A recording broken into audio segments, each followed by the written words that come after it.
Bonjour et bienvenue dans votre tout nouveau podcast Allo Cap Emploi. Si vous avez des questions sur le handicap et sur l'emploi, vous êtes au bon endroit.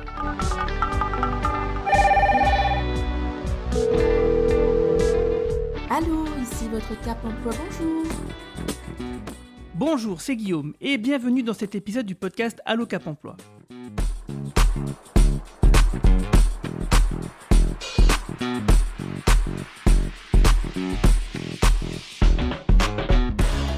À côté des Cap Emploi et de manière complémentaire, il existe la ressource handicap formation ou RHF qui permet aux personnes en situation de handicap de devenir autonomes dans la mise en œuvre des formations accessibles. Et pour en parler, je reçois Anna Pfeffer-Job, coordinatrice de la RHF pour la Moselle. Bonjour Anna, comment ça va ? Ça va, merci. Bonjour Guillaume. Merci de passer un petit peu de temps avec nos auditeurs pour nous présenter la RHF. Alors avant de commencer à en parler, est-ce que tu peux te présenter ? Alors, je suis Anna Pfeffer-Job. Je suis salariée au sein de Pyramide Est et depuis plusieurs années, je suis sur la mission de la ressource handicap formation. Mon rôle, c'est d'accompagner les centres de formation et notamment les référents handicap des centres de formation et des CFA pour les aider à inclure les personnes en situation de handicap en formation de droit commun. Ok, alors d'ailleurs, comment est-ce que tu présenterais la RHF et à quel public de bénéficiaires est-ce qu'il est adressé ? Alors, la ressource handicap formation, c'est un service qui est déployé au niveau national par l'AGFIP et il se compose des 3 volets en fait. Le premier volet, c'est la compensation. Donc là, la RHF, elle va intervenir auprès des référents handicap des centres de formation pour compenser justement le handicap, pour trouver les aménagements nécessaires. Donc, on va partir à chaque fois d'une situation individuelle. Deuxième volet de la RHF, c'est l'accessibilité généralisée. Là, on accompagne aussi les centres de formation dans leur démarche de progrès. Donc, il existe une plateforme qui a été mise en place cette année par l'AGFIP où chaque organisme de formation peut se déclarer, après créer leur espace membre, puis signer une charte d'engagement et faire leur auto-évaluation donc, concernant la situation actuelle où ils s'en trouvent par rapport à l'inclusion des personnes en situation de handicap pour par la suite déterminer la démarche de progrès. Donc, en fait, ils vont choisir 2-3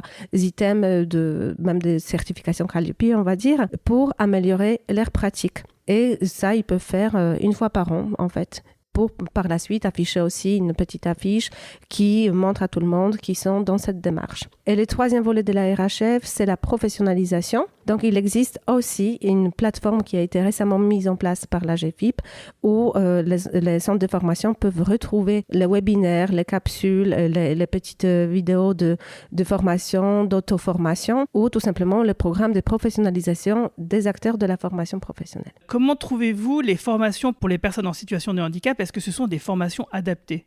Alors, ce ne sont pas les formations adaptées. Justement, notre rôle, c'est de les adapter par rapport aux besoins des personnes. Par contre, ce n'est pas nous qui recherchons les formations.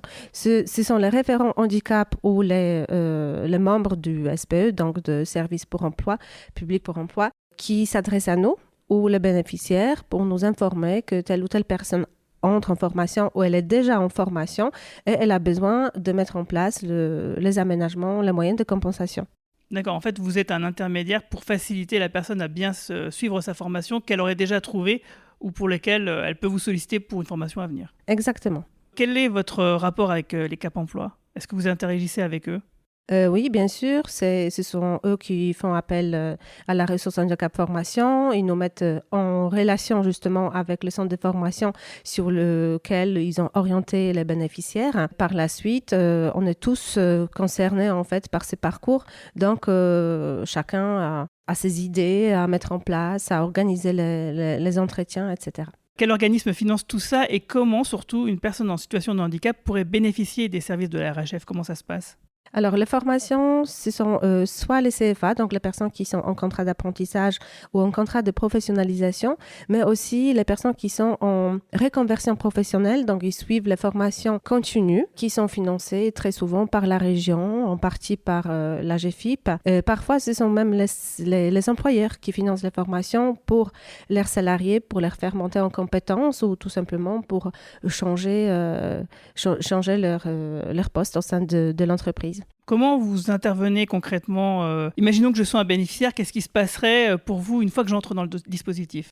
Alors, vous rentrez dans le dispositif à la demande justement de référent handicap ou de référent de parcours de la personne. moi, j'organise avec la référente handicap une réunion concertée. Et c'est là pas qu'on détecte, mais qu'on fait une évaluation des besoins de la personne. Et par la suite, on établit le plan d'action. En fait, on détermine de nouveaux rendez-vous et on réfléchit ensemble. Est-ce qu'on va faire appel à un prestataire externe, expert dans le handicap concerné? Et voilà, et après, on essaye de mettre tout en place. On recherche aussi les financements, on adapte les aides qui existent pour que ça se passe le mieux possible. D'accord. Une fois que le plan d'adaptation est établi, justement, chacun dans ses idées aussi, parce qu'il y a plusieurs niveaux aussi d'adaptation. Ça peut être une adaptation pédagogique, une adaptation technique, ça peut être besoin Comme un siège, par exemple. Ça peut être un fauteuil ergonomique, le clavier, une souris, ou d'autres adaptations.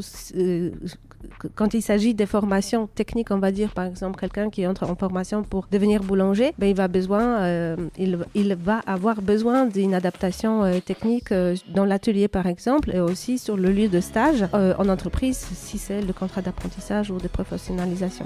Voilà. Alors, merci Anna. Et pour retrouver ces informations, rendez-vous sur pôlealternance57.fr ou sur le site de Pyramide Est, pyramide-est.fr. Et vous pourrez donc rentrer en contact avec Anna directement. Merci à toutes et tous d'avoir suivi cet épisode d'Allo Cap Emploi. À bientôt et merci de nous écouter de plus en plus nombreux. Merci beaucoup, Guillaume.